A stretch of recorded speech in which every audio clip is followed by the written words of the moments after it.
Karakter dan kompetensi adalah dua hal yang dianggap penting dan dibutuhkan seseorang dalam dunia pekerjaan. Sering terjadi perdebatan di masyarakat, mana yang lebih penting, karakter atau kompetensi? Cukupkah apabila seorang karyawan memiliki skill yang mumpuni, atau sebaliknya, cukup memiliki perilaku yang baik saja? Dan apakah karakter yang kuat itu bisa mengatasi keterampilan teknis yang kurang? Ataukah kompetensi yang unggul dapat memadukan karakter yang kurang sempurna? Langsung dari Kementerian BUMN bersama saya Bayu. Dan saya Enola. Selamat datang di AFG Talk Podcast. Sebuah podcast yang akan menjadi ruang belajar dan bertumbuh bagi insan AFG dan para pendengar publik yang selalu ingin lebih baik dari hari ini.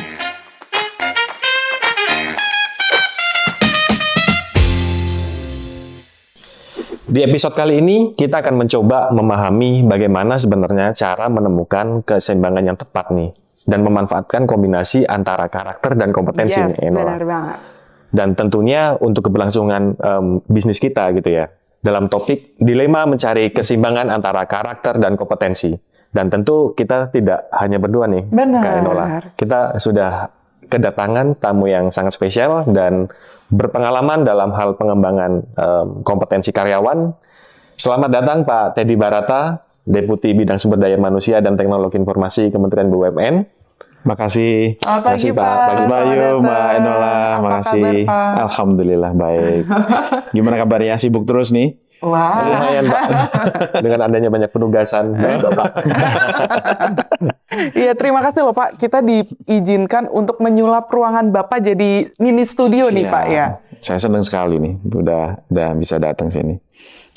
Oke Bapak, tadi kan sebenarnya kita udah coba ngobrolin di awal terkait karakter dan kompetensi. Banyak lah Pak orang-orang yang karakter dulu, kompetensi dulu. Keduanya gimana sih balancingnya? Nah, kalau menurut Bapak sendiri sih bagaimana sih Pak melihat pentingnya apakah karakter dan kompetensi? Dan kalau boleh nih Pak, di perekrutmen BUMN nih Pak khususnya, sejauh mana sih melihat dua hal tersebut dan sejauh mana karakter dan kompetensi itu jadi faktor untuk mengambil keputusan seseorang itu bisa direkrut join di BUMN? Ini pertanyaan yang sangat penting sekali ya. Iya. Dimana kalau menurut kita ya di Kementerian BUMN, tugas kita ini kan membina dari perusahaan-perusahaan BUMN. Perusahaan ini ya dibentuk untuk memberikan value, ya baik untuk kepentingan pemerintah, dalam hal ini kita akan memberikan dividen, ya memberikan kontribusi kita. Yang kedua juga manfaat kepada masyarakat melalui social value yang kita harapkan ya diberikan oleh BUMN kepada masyarakat kita, gitu ya. Dan juga kita harus melihat BUMN ini harus secara sustain ada. Sebagai sebuah perusahaan, tidak hanya BUMN, itu perusahaan ini dibentuk untuk sustainability atau going concern perusahaan. Going concern ya Pak Ya, ya. Nah, sustainability ini bisa dibangun, salah satunya itu adalah komponen dari manusianya, baik manajemen maupun dari karyawannya. Nah, terkait dengan tadi kompetensi dan karakter. Pak. Saya lebih melihatnya adalah keduanya ini penting untuk sustainability dari perusahaan. Apa maksudnya? Dengan karakter baik, ya ini untuk memastikan apa yang dilakukan oleh yang bersangkutan, ya kepada oleh insan yang ada di perusahaan ini melakukan ya beberapa hal ya atau banyak hal yang dilakukan ini sesuai dengan aspirasi dari pemegang saham, dari pemilik perusahaannya, atau dalam hal ini dari Kementerian BUMN atau pemerintah gitu ya. Apa bahwa karakter yang diinginkan bagi insan-insan BUMN adalah karakter yang turut mendukung dari visi perusahaan itu sendiri. Bahwa perusahaan itu harus tadi sustain, sehingga perilakunya, sehingga karakternya itu harus menuju ke sana. Kita hindari karakter yang akan berpotensi mengurangi nilai dari perusahaan, gitu ya. Harusnya tumbuh, bukan malah turun.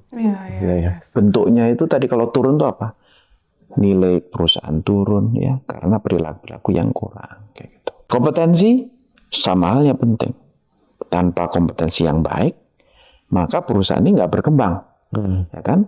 Karena apa? Tidak ada value creation yang dihasilkan ya dari yang bersangkutan. Karena kompetensi tidak ada, sehingga dua-duanya memang harus jalan. Nah kalau saya lihat, saya malah tidak ingin membenturkan mana yang lebih penting. Dua-duanya penting ya Pak? Dua-duanya penting dan saling menguatkan. On the flip side, itu bisa kalau negatif bisa saling menghancurkan. Dengan karakter yang jelek akan membentuk kompetensi yang kurang baik. Kompetensi yang kurang baik tadi, kinerja perusahaan kurang. Itu tadi berbanding terbalik dengan tadi yang kita harapkan, bahwa value dari perusahaan harus naik, ini malah jadi turun. Sehingga memang ini sesuatu yang harus terus kita pupuk gitu ya. Tentunya karakter yang baik dan kompetensi yang baik gitu ya. Iya. Oke. Ya Pak, kalau saya tangkap berarti antara karakter dan kompetensi itu dua hal yang memang kita harus tumbuh gitu ya Pak. Dan itu sama-sama penting gitu Pak. Tapi karena kita sebagai manusia nih Pak, tempat lupa dan salah gitu ya Pak ya. Dan kita tidak pengennya pasti dua-duanya akan tumbuh. Cuman kita kadang ada seseorang yang karakternya cukup kuat tapi kompetensinya kurang seperti itu.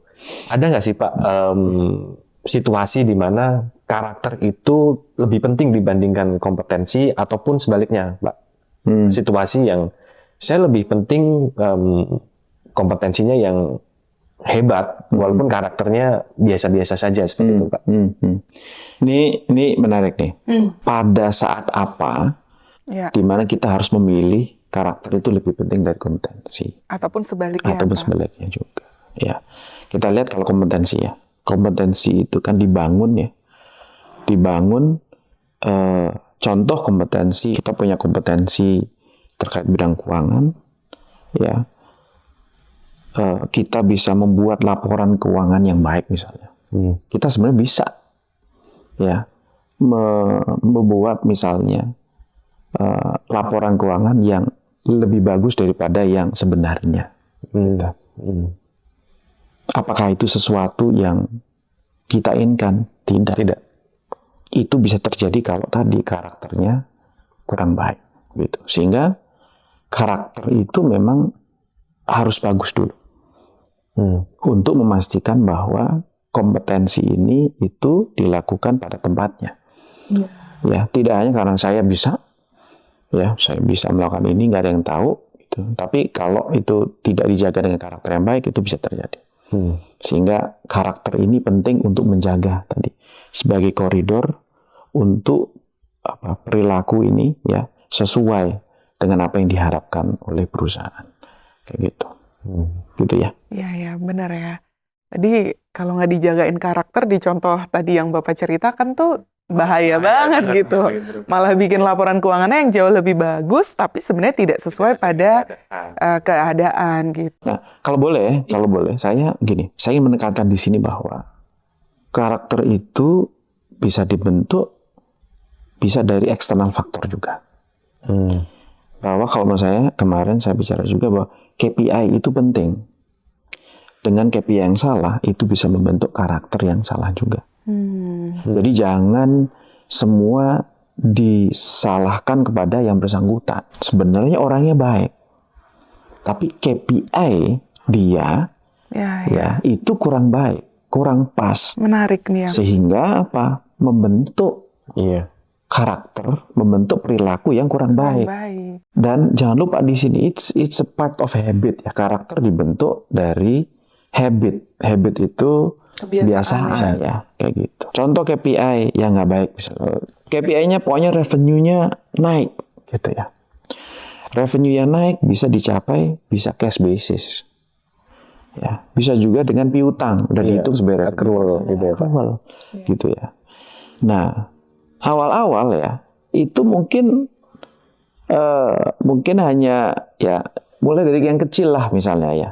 Misalnya, kita minta tolong ke teman atau ada ini, jadi oke lah piutangnya kita catat ya. Dari yang kecil gitu ya. Padahal tidak terrealisasi 6 bulan gitu kan. Habis itu setahun nanti ini lagi gitu ya. Dan itu semakin menggulung gitu ya. Menjadi sebuah kebiasaan. Nah, ini akan men-shifting tadi karakter tadi.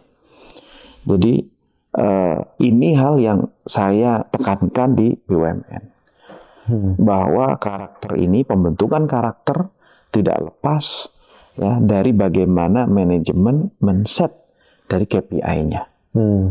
Ya, kita harapkan karyawan kita memiliki karakter yang baik. Tapi itu tidak tercermin dari KPI. Nggak akan jalan. Gitu ya. Sehingga harus dilihat lagi nih, apa hal-hal ya yang seharusnya menjadi KPI-nya untuk menjaga dari perilaku-perilaku ya cerminan dari karakter ini yang kurang baik. Nah, ini terus diimprove untuk tadi peningkatan dari kinerja. Iya, Gitu ya. ya Pak. Bicara terkait dengan karakter ya Pak ya.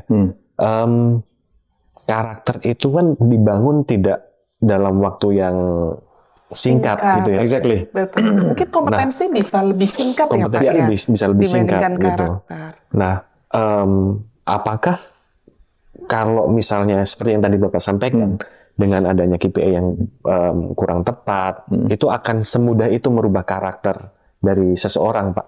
Mengingat karakter itu biasanya kita bangun dari dasar gitu ya Pak, dari kecil dan butuh waktu yang panjang seperti itu Pak. Ya memang ini kan itu waktu tuh ya, waktu ya. Saya menekankan bahwa pendidikan karakter itu penting. Ya, kenapa di BUMN ini kita awali dulu transformasi yang pertama kali yang dilakukan oleh Pak Menteri adalah core value. Akhlak nih, core value, kasih tahu ya. Bahwa ini adalah prinsip yang kita yakini kebenarannya. Prinsip ini diturunkan dalam perilaku kuncinya untuk membentuk tadi. Ya. Nah, perilaku ini dalam sebuah komunitas gitu ya, atau dalam hal ini perusahaan itu menjadi culture. Kalau perilakunya ini dilakukan oleh banyak orang ya dalam satu perusahaan, menjadi budaya perusahaan. Karakter-karakter ini ya yang kita terus lakukan ya, pendidikan karakter ya, turunan dari yang core value akhlak.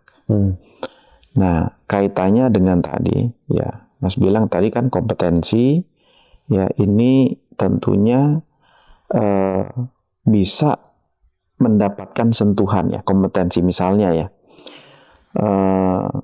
karakter untuk terus belajar, learning nih gitu ya. Learning mindset itu it's part of karakter kita yang dibentuk melalui memang peraturannya misalnya ya. Jadi memang kita regulasinya atau dalam yang kalau tadi KPI-nya gitu ya.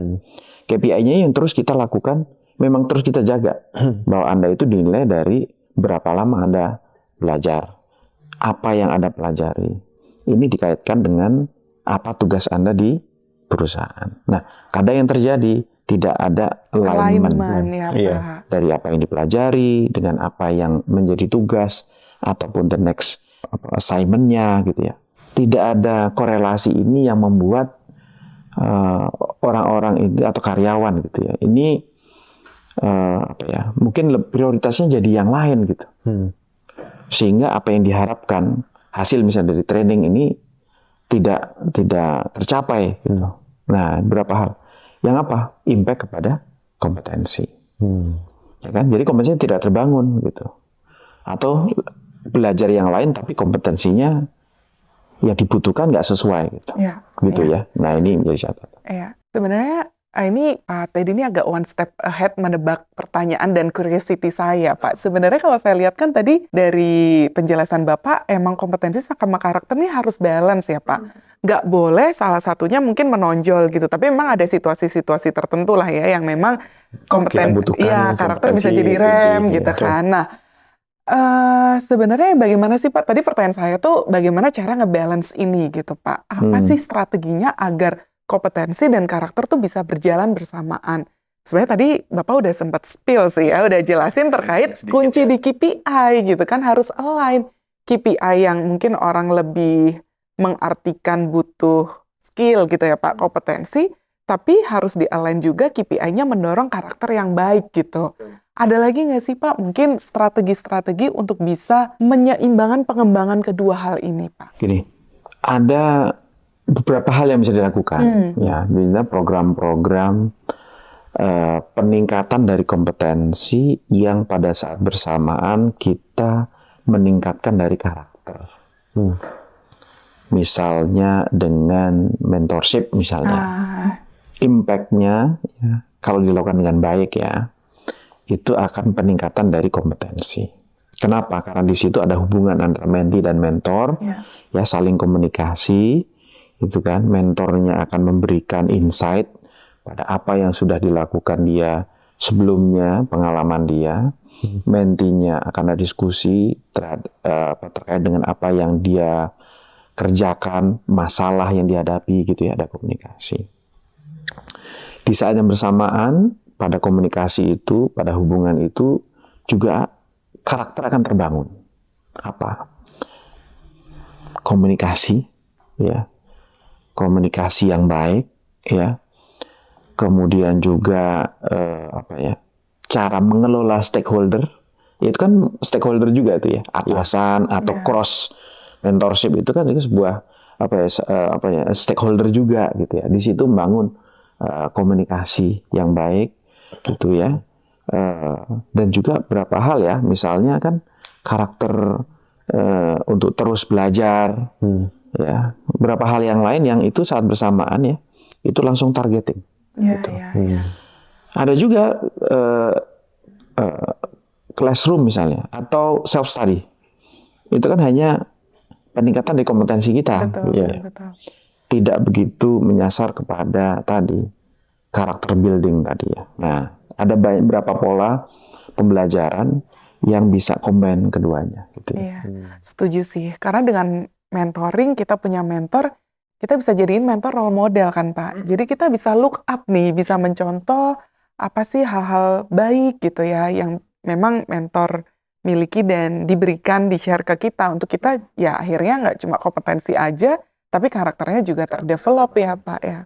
Wah. Dan kadang-kadang tanpa terasa juga kita sebenarnya juga sebagai mentor juga nih, ya, bagi tim-tim kita gitu. Betul. Ya. Dan jujur kita sebagai kepala departemen gitu ya Pak, sebagai mentor dari tim kita juga sebenarnya ikut belajar Pak.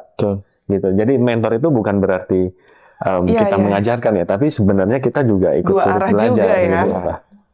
Ini Mas Bayu, betul sekali yang pertama, betul sekali.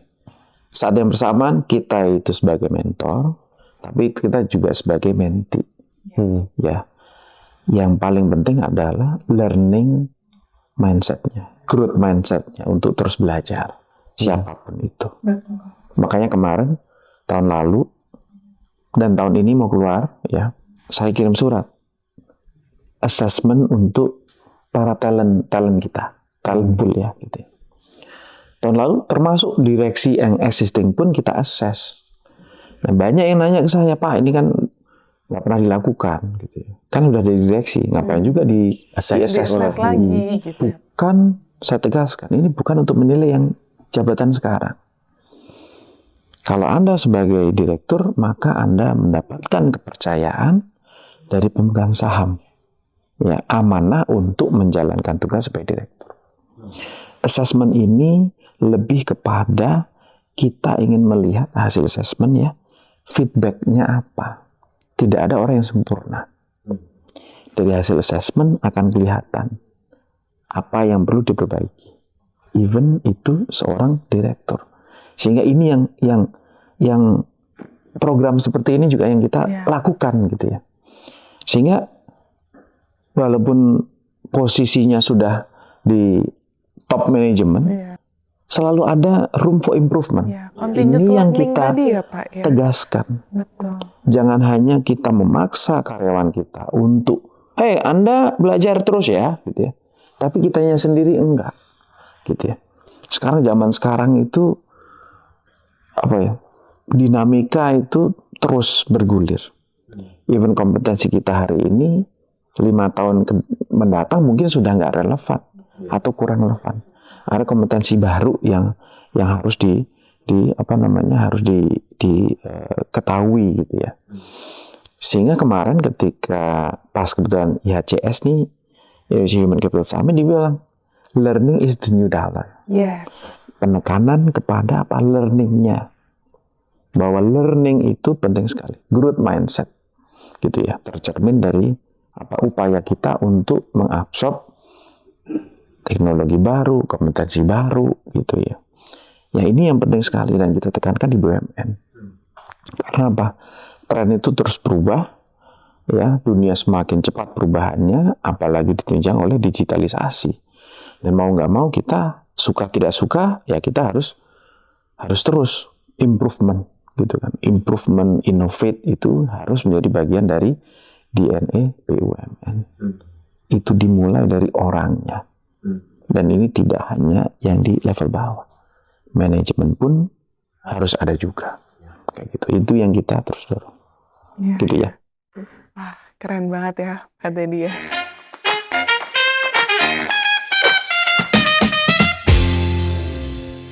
Oke, Pak Teddy. Nah, Pak Teddy, ini sekarang kita tuh kemarin ngelakuin riset nih, Pak. Dapat beberapa komen-komen dari netizen plus 62 nih, Pak. Yang komennya cukup menarik, julid juga ya.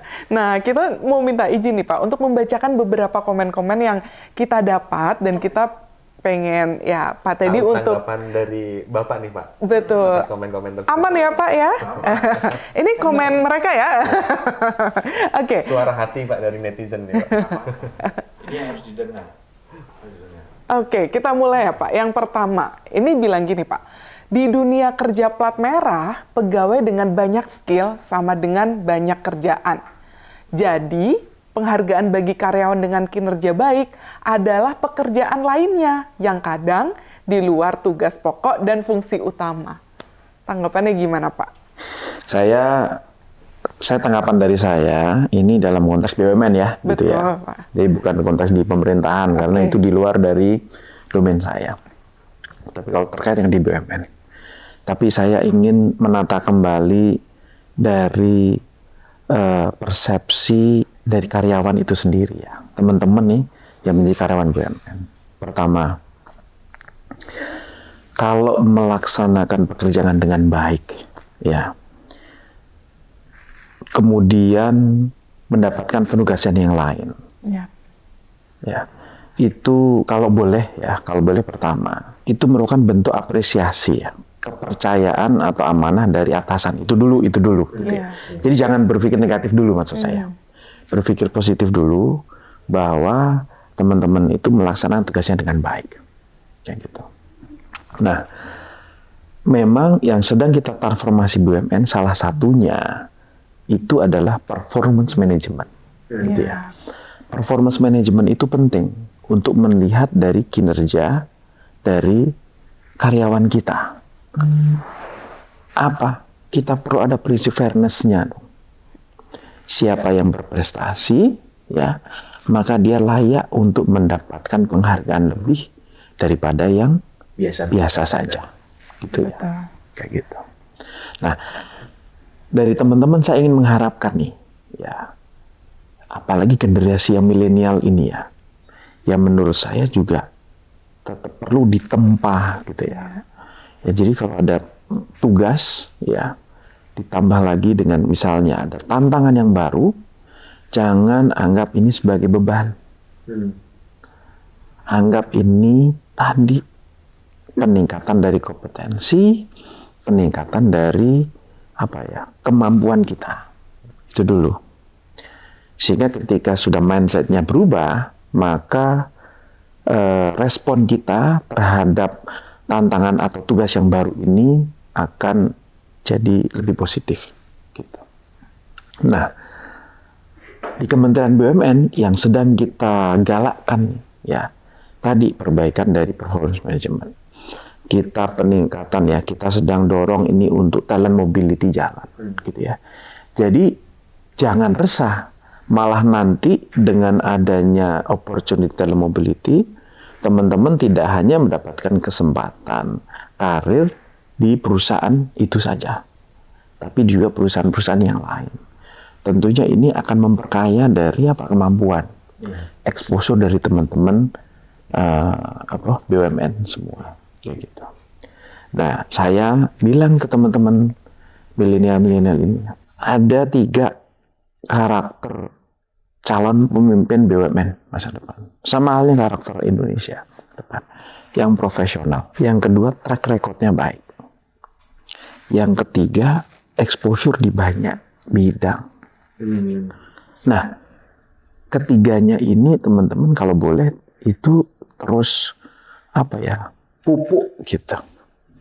Jadi ketika ada tantangan yang baru, ada tugas baru, anggaplah itu harus dilakukan. Kita mau lakukan itu, motivasinya dulu gitu. Dan bisa menjawab tadi ya Pak, exposure yang banyak. Karena kan tadi komennya di luar tugas pokok dan fungsi. Jadi justru sebenarnya kesempatan untuk kita dapat exposure kan Pak? Exactly. Saya kalau melihat ini saja, saya nggak bisa bilang apakah tugas ini berlebihan atau apa ya kan kita kan harus netral nih gitu ya. Tapi untuk teman-teman milenial anggaplah ini ini itu sebagai sebuah tantangan ya, yang nantinya akan semakin mempertajam dari kemampuan kita. Gitu ya, semakin banyak exposure yang dilakukan, kayak gitu. Sehingga mindset ini harus ada gitu ya. Nah, memang ada orang yang tadi nggak ini perkembangan zaman. Ya udah saya maunya ini aja gitu ya. Nggak growth mindsetnya belum terbentuk. Sehingga ini yang sedang kita dorong gitu ya. Nah, ini teman-teman kalau boleh karyawan BUMN malah lebih membuka diri gitu ya.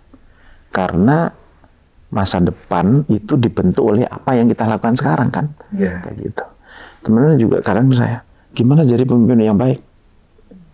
Pemimpin yang baik itu mencoba menjadi karyawan yang baik gitu. Melaksanakan tugasnya dengan baik. Karena yakinlah apa? Dengan melaksanakan tugas yang baik, maka itu akan mendapat penilaian dari pimpinannya, gitu ya. Itu tugas tambahan adalah bentuk trust. Ya, kita perlu mendapatkan trust dari pimpinan. Trust itu harus diraih, gitu. Diraih. Trust itu harus di-earn, gitu ya. Nggak yang hanya diberikan gitu aja. Given itu nggak bisa. Kayak gitu. Sehingga extra mile, extra effort itu harus menjadi bagian dari DNA kita. Dan ini dalam konteks tidak hanya BUMN, di mana saja itu harus kita lakukan kan. Di perusahaan swasta sama, dalam kita menjalin komunikasi dengan yang lain, ya, dalam berkeluarga yang itu harus kita lakukan ya. Berusaha untuk ekstra gitu. Thank you Pak Teddy. Nah ini ada lagi nih ya. Ada lagi nih Pak Teddy nih. Kalau mau jadi pegawai BUMN, skill itu silang Pak. Menjilat centang. Centang Pak. Bagaimana nih tanggapan Bapak terkait dengan pernyataan ini Pak? Ini saya lihat pertanyaan ini ya gini. Saya dari dalam berinteraksi dengan BUMN gitu ya. Mungkin ya mendengar hal-hal seperti itu. Gitu ya. Atau mungkin hearsay. Hearsay itu rumor gitu ya. Bahwa belum tentu itu terjadi ya. Dan itu pun juga belum itu kan kata orang gitu misalnya. Atau mungkin memang terjadi dulu gitu. Tapi maksud saya adalah memang ini ada stereotip dari BUMN kayak gini. Ini yang kita ubah. Dan kita mengubahnya tidak hanya dengan branding bahwa kita sudah berubah. Kita mengubahnya dengan program. Tadi dibahas sedikit rekrutmen bersama BUMN tentang rekrutmen. Kemarin rekrutmen ya ada 2.000 kursi diikuti oleh 2 juta orang untuk mendapatkan 2.000 kursi. Ya artinya memang ya ada banyak orang yang butuh lapangan pekerjaan kan gitu ya. Nah ini peran dari BUMN tentunya untuk membuka lapangan kerja. Membuka lapangan kerja yang sesuai dengan kompetensi yang dibutuhkan BUMN. Yang sesuai dengan karakter yang diinginkan oleh BUMN. Sehingga ketika tes kemarin, yang dites pertama bukan kompetensi bahasa Inggris, bukan kompetensi matematika. Tes pertama adalah tes karakter. Itu tes pertama, karakter. Di bawah threshold langsung selesai, gugur.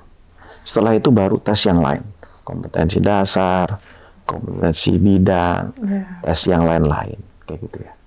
Itu adalah program yang kita dorong, bahwa this is BUMN 2.0 gitu loh, bukan seperti BUMN yang dulu. Dan itu tercermin dari program. Core value juga sama kan, core value tadinya beraneka ragam di tiap BUMN, sekarang jadi satu sama. Karena dengan core value yang sama, maka proses untuk implementasi dan juga hubungan antar BUMN satu dengan BUMN yang lain lebih erat lagi. Tadi mendukung dari talent mobility. Sehingga ketika teman-teman AFG nanti ya saya yakin akan ada kesempatan untuk menjadi untuk di jabatan di BUMN-BUMN lain. Di situ pun merasa bahwa ini adalah rumahnya juga gitu. Rumahnya saya gitu. Sama gitu. Sehingga proses untuk adaptasinya lebih cepat. Sehingga itu akan peningkatan dari kinerja. Konsep ini sama juga di swasta ya. Swasta yang baik ya. Kayak di Astra, tempat kamu dulu kan. Catur Dharma ya. Pak ABS itu mentor saya. Pak Aloysius Budi. Sering kita cerita bagaimana core value itu benar-benar sangat penting untuk membentuk dari budaya perusahaan. Di BUMN, as a konglomerasi kita ini sama juga. Kita konsepnya sama, maju sama-sama. Maju bersama. Nggak boleh yang besar, BUMN besar meninggalkan yang kecil. Gitu. Dulu sendiri-sendiri. Sekarang kita tarik, ayo sama-sama. Dorong yang kecil. Gitu. Dengan skala keterbatasannya. Ini tugas dari kementerian untuk pola pembinaan, ya, kemudian prosedur pembinaannya, toolsnya, platformnya yang kita harus terus perbaiki dengan tren zaman. Jadi memang stereotip seperti ini itu ya kalaupun ada nanti bisa dilihat sendiri dari apa yang sedang kita lakukan. Nanti insya Allah ini akan lebih baik lagi. Gitu ya. Bayang sih Pak, banyak stereotip di luar sana terkait BUMN gitu kan. Ya mungkin kita sendiri juga sebelum masuk BUMN juga mendengarkan. Tapi ternyata ketika masuk saya pribadi, oh enggak sih gitu. Khususnya kayak kalau di BUMN tuh kerjanya santai. Kayaknya sama sekali tidak ya. Gimana? Mana ada yang jam 3 sore bisa pulang gitu kan? Iya benar. Jadi kan, jadi ini benar sekali ya, stereotip kayak gini tuh tidak sesuai dengan kenyataan. Pasti teman-teman tahu sendiri dan di AFG kan sama juga. Nggak ada yang jam 3 sore pulang. Kalau kita pulang masih lihat matahari itu udah senang banget itu Pak. Udah seneng ya, gitu ya. Iya. Jadi ya berarti PR kita bersama lah ya Pak ya untuk sama-sama nggak cuma lewat branding tapi lewat program dan dampak nyata yang kita berikan ya Pak ya. Exactly. Oke, baik. Kita berjalan ke komen selanjutnya. Nah, ini nih Pak. Lebih baik pekerjakan karyawan yang skillnya masih minim, tapi bisa dilatih, daripada karyawan yang skillnya bagus, tapi suka bohong. Menurut Bapak gimana, Pak? Nah, ini tadi. Ini lebih mementingkan bagaimana kompetensinya kita ingin dorong. Gitu ya. Tapi sebelumnya harus memiliki karakter dulu, yang baik. Kayak gitu ya. Tapi saya melihatnya dua-duanya. Ya, kenapa? Gini. Ini semua itu kita harus dituntut dengan cepat. Gitu ya. Yang namanya tren ya, sekarang ini semakin cepat. Kebutuhan bisnis itu harus cepat. Gitu ya. Sehingga apa? Kita butuh orang punya karakter yang baik untuk menjaga value perusahaan yang baik, ya. Tapi at the same time kita juga butuh orang yang punya kompetensi untuk bisa langsung jalan, gitu ya. Sehingga dua-duanya menurut saya itu harus jalan, ya. Karakter baik dan punya kompetensi yang baik. Karena kita mau jadi global scale company, perusahaan berskala global. Gitu ya. Dua-duanya harus sudah masuknya itu sudah di threshold yang baik kayak gitu. Nah, tentunya apa tadi tren terus bergulir dengan kompetensi yang sudah terbangun dengan baik, ada pondasinya karakter untuk terus learning ya, stakeholder management yang baik dan beberapa kompetensi beberapa karakter yang lain itu akan semakin mempercepat nih untuk inovasi gitu ya, untuk menjawab kebutuhan bisnis yang ada, sehingga dua-duanya harus jalan untuk di BUMN. Gitu ya. Terakhir ya, komen dari netizen. Heran pegawai negeri, ASN, PNS dikasih reward dan fasilitas, kerja gak becus, kebanyakan santai, sama kalau ada celah maling pasti disikat. Ini sama sih sebenarnya ya Pak ya dengan masalah kompetensi dan karakter tadi. Bahwa stereotip seperti ini ya bisa dilihat sendiri. Ya, atau kalau punya teman ya yang kerja di BUMN bisa tanya seperti apa sih BUMN sekarang ini gitu ya. Betul. Bisa nanya nih, kalau ini yang dengerin ini bukan dari BUMN ya, coba tanya ya kalau ada sepupu, ada temen yang kerja di BUMN, karena stereotip seperti belum tentu benar. Dan saya yakin nggak benar. Dan juga kita benar-benar kita menekankan pada kinerja. Gitu. Sekarang ada konsep talent pool, ini untuk di level manajemen atas. Sebelum tahun 2000 nggak ada sistem talent pool. Semuanya asal selesai assessment langsung bisa dengan cara apapun ya itu untuk bisa mendapatkan jabatan direksi. Sekarang talent pool. Jadi sekarang teman-teman milenial ya, tolong bantu saya untuk berlomba-lomba berkinerja yang baik ya dan memiliki karakter yang baik, sehingga manajemen akan memilih teman-teman untuk masuk ke dalam talent pool. Kalau sudah masuk ke dalam talent pool, it's a one step ahead untuk mendapatkan karir yang lebih baik, untuk mendapatkan penugasan yang lebih baik, untuk jabatan direksi baik di perusahaan itu ataupun di perusahaan BUMN yang lain kayak gitu. Sehingga ini waktunya berkompetisi secara sehat, berkolaborasi dengan sehat, untuk bisa tadi sama-sama kita antara aspirasi karir tercapai dan juga aspirasi pemegang saham bahwa kinerja perusahaan akan dapat terlaksana, sehingga kita align kayak gitu dengan sistem, dengan program yang baik. Ini yang sedang kita lakukan. Baik Pak, luar biasa ya. Jadi buat teman-teman yang menonton podcast ini ya, menyaksikan podcast ini gitu. Ini banyak sekali pesan-pesan dari Pak Teddy untuk rasanya kita bisa menjawab bersama ya, kolaborasi yang baik, berkompetisi yang sehat gitu kan ya, untuk ya ke arah perbaikan ke depan.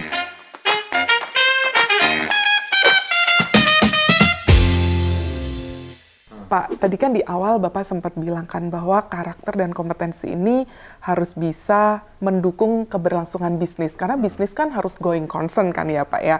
Semua pasti harapannya ke sana. Nah Pak, boleh nggak sih Pak ceritakan sebuah mungkin study case boleh di BUMN atau global company boleh ya Pak, terkait bisa cerita sukses ataupun cerita kegagalan yang kita bisa ambil lesson learn-nya nih Pak, terkait bagaimana pentingnya sebuah karakter dan kompetensi dalam keberlangsungan sebuah bisnis, Pak.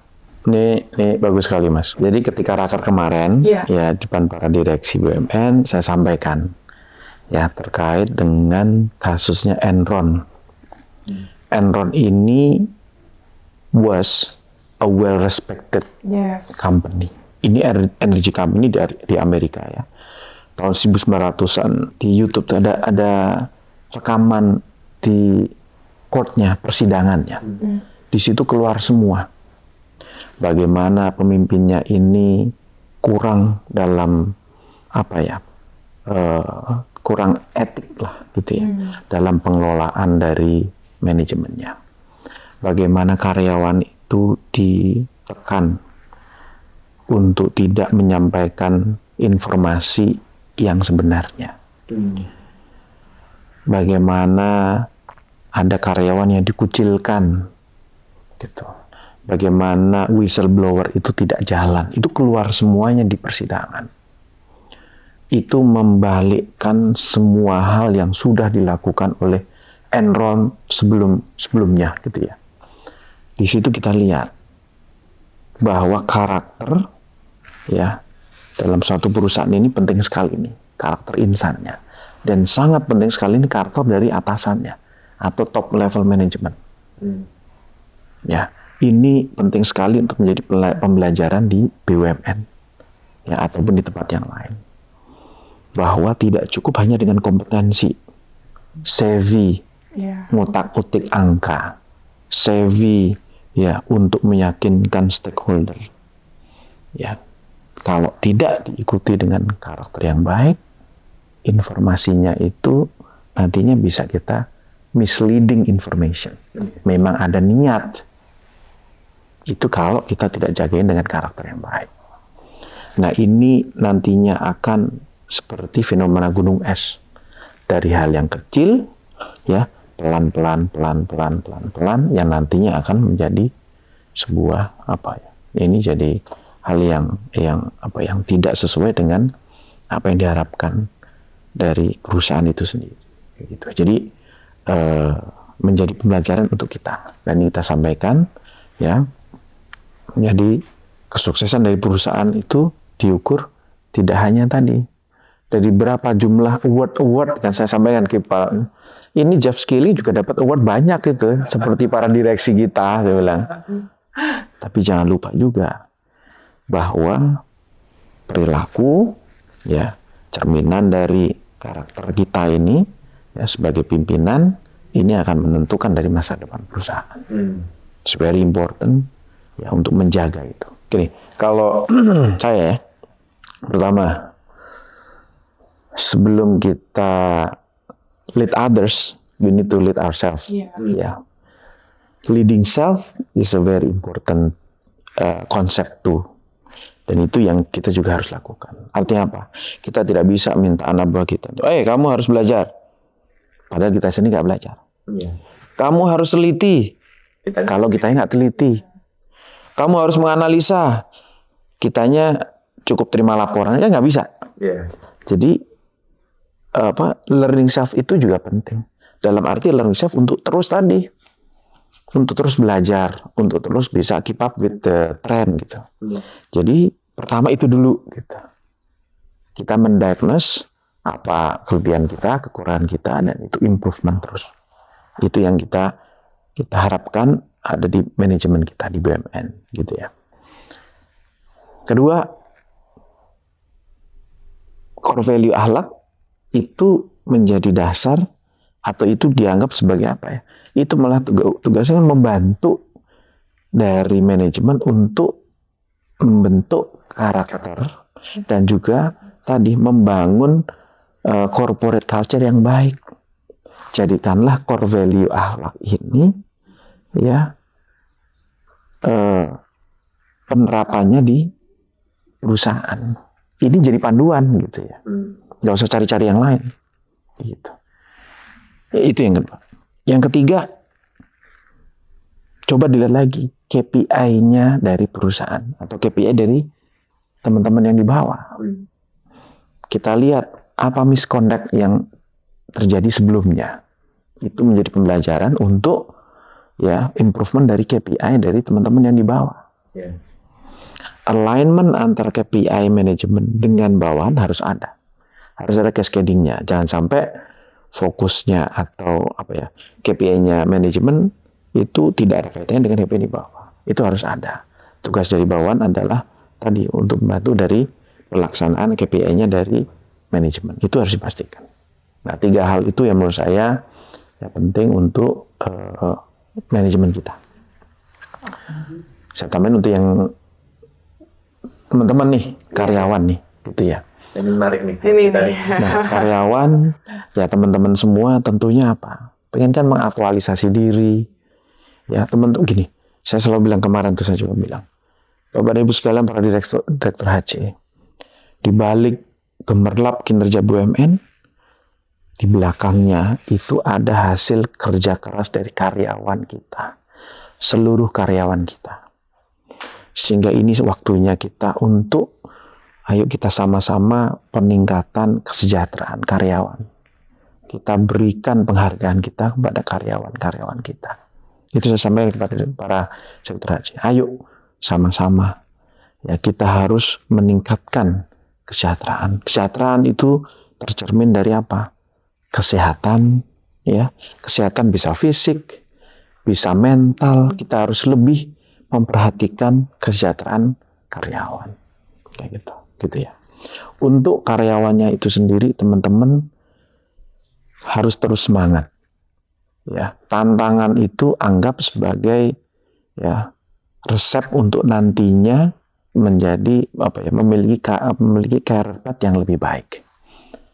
Resep dokter obat itu kadang-kadang pahit, benar kan? Iya, betul. Obat dokter pahit, tapi untuk membuat sehat, gitu kan? Jadi itu konsep itu atau mindset itu yang harus dibangun.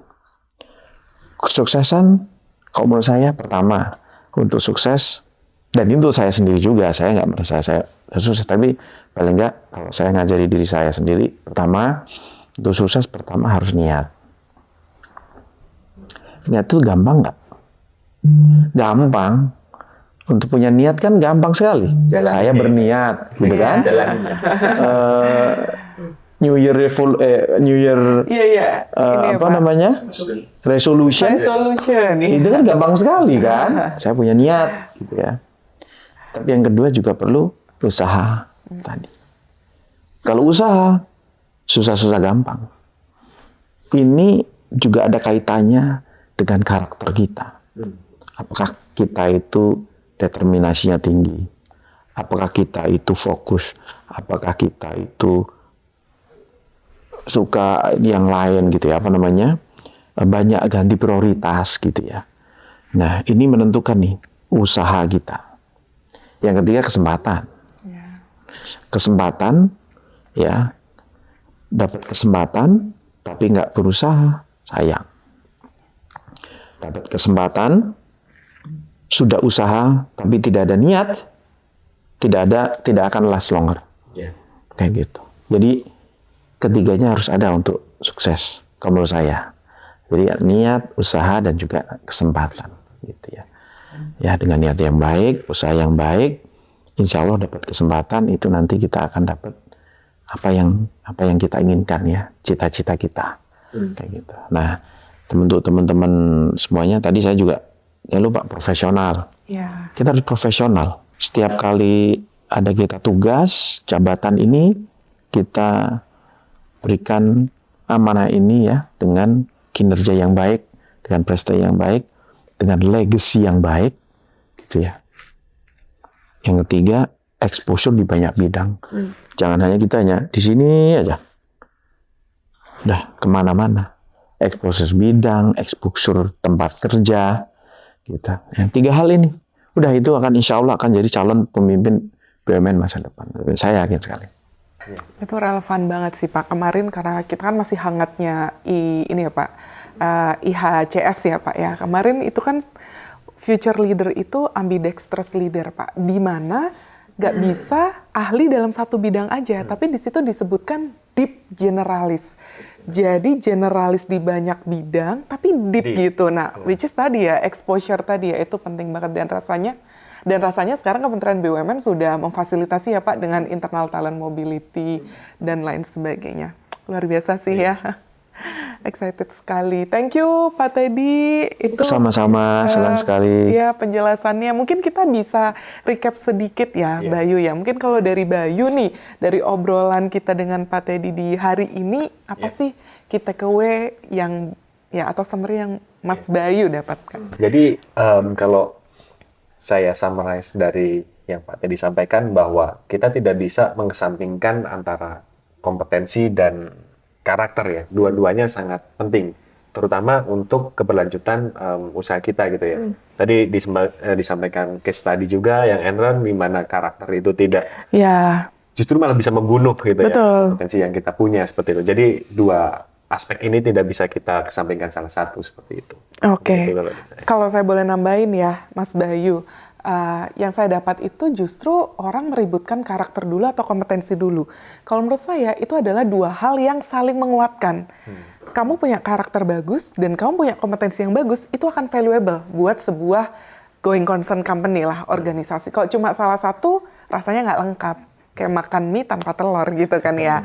Dan ada satu aspek driver atau menurut saya ada satu hal yang bisa jadi jahitan antara karakter dan kompetensi.